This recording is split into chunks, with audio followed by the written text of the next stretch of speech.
नमस्कार, आप देख रहे हैं वॉच न्यूज और मैं हूं आपके साथ निर्भय किशोर। बिहार की सियासत में शह और मात का खेल तो जारी है। इसी बीच एक बड़ी खबर है और सूत्रों के हवाले से खबर है। दरअसल जिस तरीके से सियासती शुरुआत के साथ ही चिराग पासवान का एक अलग तेवर दिखा था बिहार की सियासत में, राजनीति में, जब उन्होंने ये घोषणा कर दी थी कि वो केंद्र नहीं बल्कि बिहार की राजनीति करने के लिए आ रहे हैं, और बिहार में आते आते उन्होंने सीएम नीतीश और उनकी सरकार, जो कि एनडीए सरकार है और उसके सहयोगी भी है चिराग, उस पर वो लगातार हमले कर रहे थे।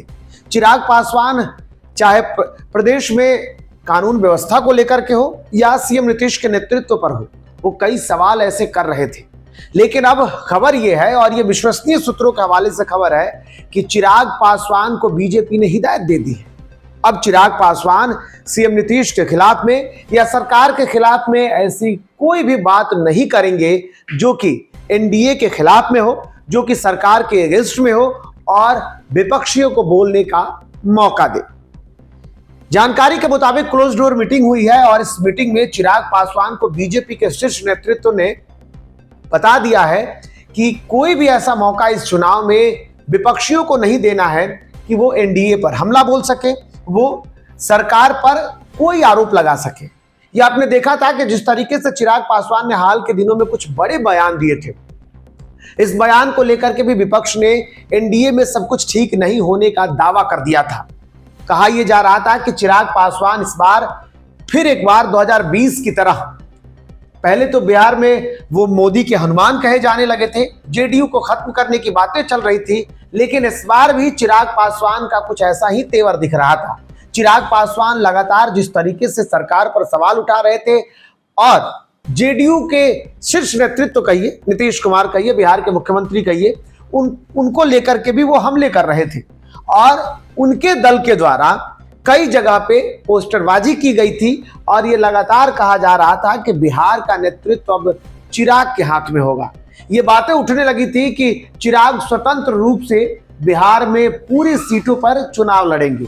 तो सवाल ये था कि एनडीए में रहते हुए केंद्रीय मंत्री चिराग पासवान आखिर ऐसे बयान क्यों दे रहे हैं और ऐसे बयान के पीछे का मकसद क्या है। लेकिन अब विपक्ष लगातार जिस तरीके से इस मुद्दे को भी साध रही थी, अब इसको लेकर के एनडीए के शीर्ष नेतृत्व और खासकर बीजेपी ने अब चिराग पासवान को हिदायत दी थी।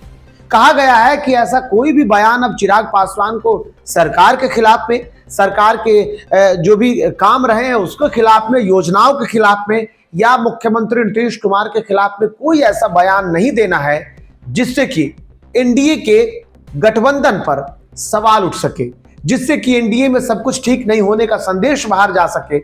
और अगर ऐसा होता रहा तो ये एनडीए के लिए बेहतर नहीं होगा।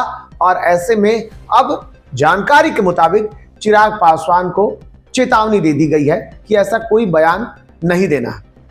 हालांकि जिस तरीके से चिराग पासवान को लेकर के लगातार ये बातें कही जा रही है कि चिराग पासवान बिहार में नेतृत्वकर्ता के रूप में खुद को उभारने की कोशिश कर रहे हैं, एनडीए में बेहतर चेहरे की तलाश है और ऐसे में चिराग वो मौका इस बार खोना नहीं चाहते हैं। चिराग चाहते हैं कि इस बार बेहतर परिस्थिति हो और ऐसे में वो नेतृत्वकर्ता बने।